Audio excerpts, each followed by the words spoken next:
বাংলা একটা কথা আছে, ঘরের শত্রু বিভীষণ। এর থেকে সোজা ভাষায় একটা কথা আপনারা জানেন যে ঘরের ইন্দুর যদি বেড়া কাটে, এই বেড়া ভাই আপনি কোনোভাবেই টিকাইতে পারবেন না। তো ইরানের জন্য এই মুহূর্তে সবচেয়ে ক্রিটিক্যাল একটা সিচুয়েশন হচ্ছে ঘরের ভেতরে ইঁদুর কাড়া। তবে দিন শেষে চীনের সহযোগিতায় এই ইঁদুরদেরকে আইডেন্টিফিকেশন করার জন্য একটু রাস্তা পেয়েছে ইরান। এক্ষেত্রে আমি চীনকে ধন্যবাদ দিই, কারণ এই মুহূর্তে সারা পৃথিবীতে আমেরিকার পরে বা আমেরিকা থেকে অনেক দিকে এগিয়ে গেছে চীন। গোয়েন্দা তথ্য, এই ধরেন ঘরের ইঁদুর চিহ্নিতকরণ তথ্য, সামরিক শক্তি সবকিছু মিলিয়ে। আর চীনের সাথে ইরানের যেহেতু একটা ভালো সম্পর্ক আছে, সেই ক্ষেত্রে চীনারা একটা সাপোর্ট দিয়েছে।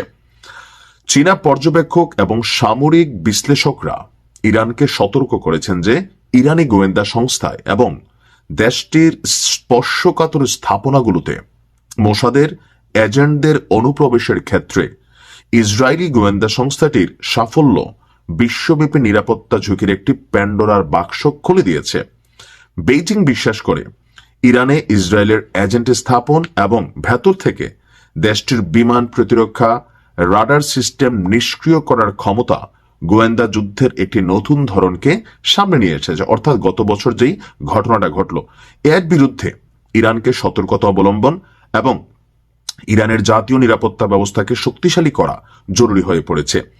এ কারণে ইরানে ইসরায়েলি গোয়েন্দা অনুপ্রবেশ রোধ করা এবং দেশটিতে বর্তমানের মোসাদের যেসব এজেন্ট সক্রিয় রয়েছে তাদের শনাক্ত করে গ্রেপ্তার করতে প্রযুক্তির সহযোগিতা বৃদ্ধি করেছে চীন।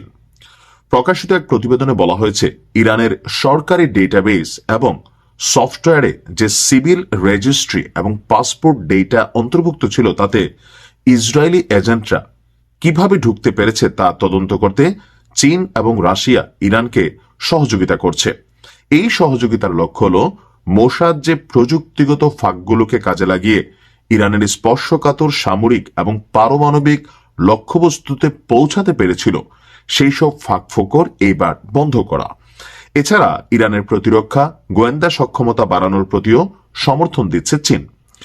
ইরানের চীনা নজরদারি উপগ্রহ সরবরাহের মাধ্যমে ইসরায়েলি গোয়েন্দা অনুপ্রবেশ রোধ করার জন্য ইরানের সক্ষমতা বাড়াতে বেশ কিছু সাপোর্ট করে বসেছে চীন।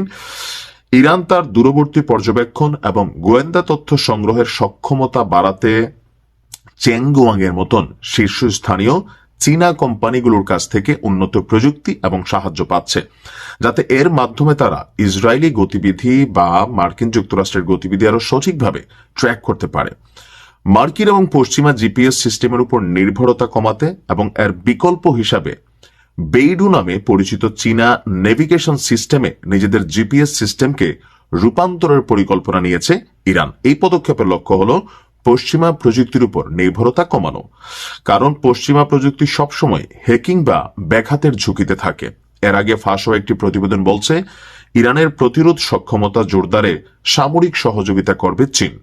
এই লক্ষ্যে দেশটির ব্যালিস্টিক ক্ষেপণাস্ত্র অস্ত্রাগার পুনর্নির্মাণ এবং ইসরায়েলি অভিযানের পর কঠিন জ্বালানি উপাদান ও নির্দেশিকা ব্যবস্থা সরবরাহে সহায়তার জন্য ইরানের সাথে একটি চুক্তি করছে বেইজিং। অর্থাৎ ভিডিওটা অনেক লম্বা হয়ে যাবে, আমি পুরো প্রতিবেদন পড়তে গেলে শর্টকাটে যতটুকু আপনাদেরকে বোঝাতে পেরেছি সেটা হচ্ছে যে ইরানের বিশ্ব এখন কিন্তু প্রযুক্তির ফাঁকফোকরে চলে। এই যে ধরেন বাংলাদেশের জামাত আমিরের এক্স হ্যান্ডেল হ্যাক কইরা কি একটা অস্থির ঘটনা ঘটাই দিল, তো তার মানে বুঝতে পারছেন যে প্রযুক্তি যদি মিসলিডিং হয়ে যায়, কোথাকার পানি কোথায় গড়ায়।